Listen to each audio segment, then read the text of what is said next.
Nouvelle journée, une très belle journée d'ailleurs. Que ce soit les jeunes qui ont plus de 18 ans, que ce soit les époux, les mariés, toutes des familles entières même. Ils arrivent ici et c'est comme ça, ils font voyager leur maman, ils font voyager leur couple. Vous permet de vivre avec quelqu'un et 6 mois après, vous bénéficiez des droits de marié, vice versa. Ok? Donc vous êtes considéré comme vous n'êtes pas marié, mais vous bénéficiez de la loterie américaine. Tous ces détails, je vais le faire sur ma chaîne YouTube. Rendez-vous sur YouTube. Là, c'était une vidéo très rapide. Ici sur Facebook, je vous invite à vous abonner sur ma chaîne YouTube. Abonnez-vous simplement, cliquez sur cette cloche de notification et partagez massivement.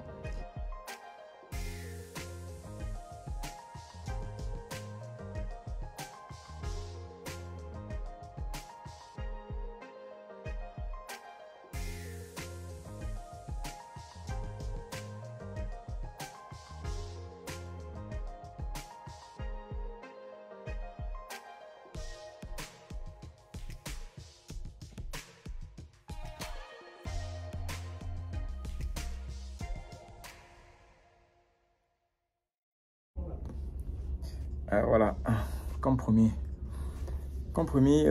c'est pour ceux-là qui ont vu le live, ceux-là qui ont vu la vidéo sur Facebook. Je vous ai promis que je devais venir ici sur YouTube avec une petite question, okay? Comme le montre l'affiche, que je vais venir ici avec des petites questions qui sont communément posées par plusieurs personnes. Voilà, ceux-là qui sont qui doutent encore sur la loterie américaine et qui veulent jouer mais ne savent pas comment jouer. J'ai fait un live sur YouTube, Facebook déjà, que je vous invite à aller voir, ok? Parce que j'ai déposé 5 questions là-bas. Et les 5 questions que j'ai fait sur Facebook étaient les suivantes. Et ça me sert à quoi? Ça, c'est la question posée par Elisabeth, où j'ai rappelé que la loterie américaine, en fait, donne de travailler légalement, voyager, entrer, sortir de façon permanente et pourquoi pas fréquenter aux États-Unis avec beaucoup de support, quelle que soit la filière. Donc, c'est à ça que ça servait. La deuxième question étant, ayant engagé une autre procédure, est-ce que ça empêche de jouer à la loterie américaine ou ça te disqualifie? Non, j'ai répondu avec beaucoup de détails là-bas. La troisième étant, est-ce que je peux jouer avec ma concubine? J'ai répondu à cela, non, parce que vous devez être officiellement, légalement marié pour introduire quelqu'un d'autre ou quelqu'un d'autre, que ce soit un homme ou une femme. Quatrième question, combien ça coûtait? Encore, c'est gratuit et le lien pour jouer à la loterie américaine, je vais le déposer dans la barre de description, ok? Donc vous pouvez aller, si vous n'avez pas encore joué, ou si vous avez déjà joué cette année, l'année prochaine encore, cette vidéo sera toujours présente et dans la barre de description en bas, ou alors poser la question, lorsque je vais voir votre question, je vais vous rappeler le lien. Je vais même d'ailleurs, comme on dit pin, je vais agrafer ces liens ici sous cette vidéo, les questions et les liens sous cette vidéo, pour que vous puissiez voir où est-ce qu'on joue, est-ce que c'est payant, c'est gratuit, quand est-ce qu'on le joue, c'est à partir du 5 octobre jusqu'au 8 novembre chaque année et les résultats sortent en mai de l'année qui suit. La cinquième question étant, avec le bac, si je n'ai pas le bac, si je n'ai pas fréquenté, est-ce que je peux toujours jouer? Est-ce que je suis toujours qualifié? Oui. 18 ans, le bac et avoir... 18 ans, le bac. Oui, c'est les deux conditions. Si vous n'avez pas fréquenté, vous devez avoir une formation professionnelle active depuis 2 ans consécutifs dans les dernières 5 années. Ça, c'est une règle venant d'eux, pas de moi. La sixième question, si je vis en Chine et que c'est un pays banni pour la loterie, comment est-ce que je fais? Oui, nous avons la Chine, nous avons la Corée, nous avons le Canada, nous avons la Jamaïque, nous avons Haïti, nous avons plusieurs pays. Et encore sous la vidéo, j'ai d'ailleurs fait une vidéo là-dessus, mais je vais encore agrafer le lien où vous voyez les pays qui sont bannis, qui sont interdits à jouer la loterie américaine. J'ai fait une vidéo là-dessus et dans cette vidéo, j'ai même dit comment contourner, comment toujours qualifier à ce jeu. La septième question étant, oui, ici on va s'arrêter à 5. on va étendre à 10 questions. La 7e question étant, est-ce que mon frère a plus de chances à jouer, lui qui est aux États-Unis? Non.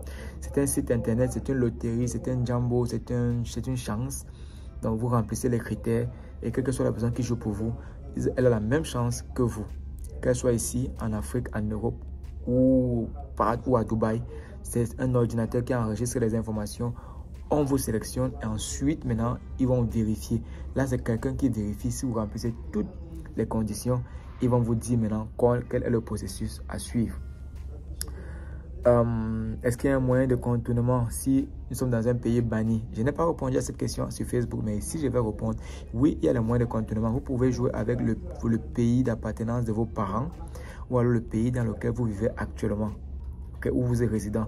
Par exemple, si vous êtes Nigérien, si vous êtes Haïtien, si vous êtes Jamaïcain, mais que vous vivez aux États-Unis, vous êtes qualifié. Si vous êtes Canadien, si vous vivez au Canada, vous ne pouvez pas. Mais si vous êtes Chinois, vous êtes et que vous vivez au Cameroun, oui, vous qualifiez. Donc, être dans un pays ne veut pas dire que vous êtes disqualifié parce que vous êtes d'origine de ce pays-là. Non.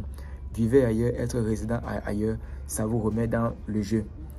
Numéro 9, ma fille adoptive est-elle recevable? Non. C'est non et oui. Si c'est votre fille adoptive, oui, ça devient votre fille si légalement elle est votre fille. Ce n'est pas juste dire c'est ma fille adoptive, je m'occupe d'elle. Non. Vous devez avoir les papiers qui prouvent que vous l'avez adoptée. Elle est désormais votre fille et vous êtes en charge légale d'elle. Dans ce cas, vous pouvez l'ajouter dans la liste de vos enfants et jouer avec elle. Majeure ou mature. Elle aussi, elle peut jouer si elle est déjà mature. Si j'ai changé de nom après avoir joué et j'ai gagné aujourd'hui que je porte le nom de mon mari, est-ce que c'est un problème? Ce n'est pas un problème unique. Si et seulement si vous avez une preuve que vous êtes marié et que légalement le juge vous a permis de changer votre nom ou de porter le nom de votre mari. Donc vous devez avoir simplement les papiers. Okay? Si aujourd'hui vous avez joué avec Sergio et que lorsque vous gagnez, Sergio épouse par exemple Petit Voyageur et que ce n'est plus Sergio, c'est maintenant Petit Voyageur, oui, simplement faites savoir avec les documents, les preuves de mariage, les preuves de changement légalement. Il n'y a pas de souci, c'est la même personne. Et je profite donc pour faire une pause et vous demander de vous abonner. C'est gratuit, les gars. Si vous n'avez pas un email, créez un email. Vous n'avez pas besoin d'être vrai. Créez un email et revenez. Abonnez-vous pour que chaque fois que je fais des vidéos, vous êtes au courant. Cliquez sur la clochette des notifications. Vous êtes au courant. Me posez des questions. Je vais vous répondre parce que c'est une passion pour moi de voyager. C'est une passion de partager. C'est une passion d'échanger avec le monde, avec tout. Avec vous. Donc, mais simplement, je vous demande de m'aider à faire grandir cette chaîne, à faire connaître cette chaîne à plusieurs d'autres personnes et surtout à vous abonner. C'est tout ce que je demande. Quelle est l'heure? 11e question. Quelle est l'heure idéale? J'ai dit 10. Je vous donne 5 questions en bonus. Ça, c'est pour vous. Quelle est l'heure idéale pour jouer? Il n'y a pas de l'heure idéale pour jouer. Ça commence le 5 octobre, ça finit le 8 novembre. Point barre. Minuit, 12h, 13h, 21h. Il n'y a pas de souci. Jouez, mais une seule fois. Si Sergio joue pour vous aux États-Unis, n'appelez pas le Petit Voyageur au Cameroun ou au Sénégal pour jouer pour vous. Une seule fois. 2 entrées, ça vous disqualifie. La 12e question, est-ce que j'ai besoin d'un passeport?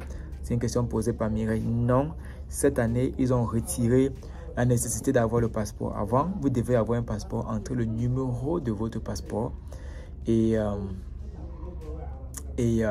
ensuite être qualifié. Mais aujourd'hui, ils n'ont pas besoin de passeport pour être qualifié de façon initiale. Non, vous entrez simplement vos données et c'est lorsque vous gagnez que le passeport est obligatoire. Donc, non. Mes diplômes, l'anglais, ma vie ici, est-ce que je suis même prêt à voyager, changer?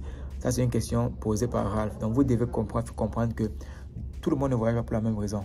Certains voyagent parce qu'ils veulent changer de vie, ils veulent abandonner leur ancienne vie, venir vivre, rester aux États-Unis. D'autres viennent seulement fréquenter, d'autres viennent seulement travailler, rentrer, développer leur projet, leur pays. Ça, c'est individuel. Mais vos diplômes, vous avez la chance de recommencer l'école, de continuer l'école, de traduire, de faire les transcripts, les traductions de vos diplômes et continuer votre vie. Donc, c'est un cas particulier, c'est une réponse générale, mais c'est une question générale, mais pour des réponses assez individuelles. Ça c'est vous seul qui pourrez savoir pourquoi est-ce que vous voyagez, si vous êtes prêt à voyager, si vous gagnez. Donc, la 14e question, est-ce qu'il y a moyen de négocier face à face? Donc, du coup, il n'y a pas moyen de négocier face à face parce que c'est la machine qui sélectionne. Mais comme j'ai dit tout à l'heure, par exemple, le Canada, le Nigeria, la Corée est banni. Mais si vous êtes d'origine de ces pays-là, déplacez-vous. Et l'Haïti aussi, la Jamaïque.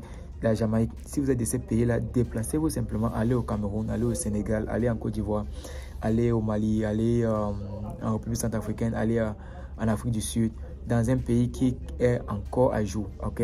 Pour des raisons démographiques, le Canada n'est pas autorisé à participer. Pour des raisons politiques, la Corée n'est pas autorisée. Et pour des raisons économiques, le Nigeria n'est pas autorisé à participer. La 15e, pour ne pas dire la dernière question, est-ce qu'il regarde toutes les candidatures dans cette tombola? En effet, oui. On parle de 55 000 personnes et ils veulent diversifier. Est-ce que d'autres personnes ont des avantages que d'autres? Je dirais non, mais oui en même temps, parce que si au Nigeria par exemple, ils veulent prendre seulement 10, ok? Si au Cameroun par exemple, depuis les 10 dernières années, les Camerounais sont en masse aux États-Unis, ils vont aller et dire, ok, les Sud-Africains ou bien les Maliens, maintenant, on va prendre plus de Maliens, ou les Français, on va prendre plus de Français. Ils peuvent dire, on prend 10 000 Français, on prend 5 000 Camerounais, on prend 2 000 Ivoiriens. Ils peuvent balancer les chiffres, mais il n'y a pas de priorité. Lorsqu'ils donnent un chiffre, ils prennent ceux-là qui qualifient, ils avancent avec le processus. Et si vous remplissez toutes les conditions, vous voyagez. Est-ce que, la question que je vous pose, est-ce que le fait de gagner la loterie vous donne de voyager? Non. Ils doivent vérifier vos informations, elles doivent être vraies.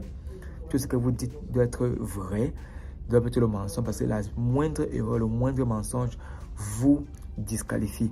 Après avoir répondu aux 15 questions, je vous invite à vous abonner une fois de plus, à aimer la vidéo, à poser vos questions, à partager à ceux-là qui n'ont jamais entendu parler de la loterie américaine. Donnez une chance à tout le monde. Si ce n'est pas votre tour aujourd'hui, ça peut être le tour de quelqu'un demain. Alors, mobilisons, partageons, aidons. C'est tout ce que je fais. On ne me paye pas pour cela. Tout ce que je demande, c'est de vous abonner, liker, cliquez seulement sur like, sur aimer, cliquez sur la cloche et en fin de journée, restons bénis. Sergio, le petit voyageur pour vous. Plus tard.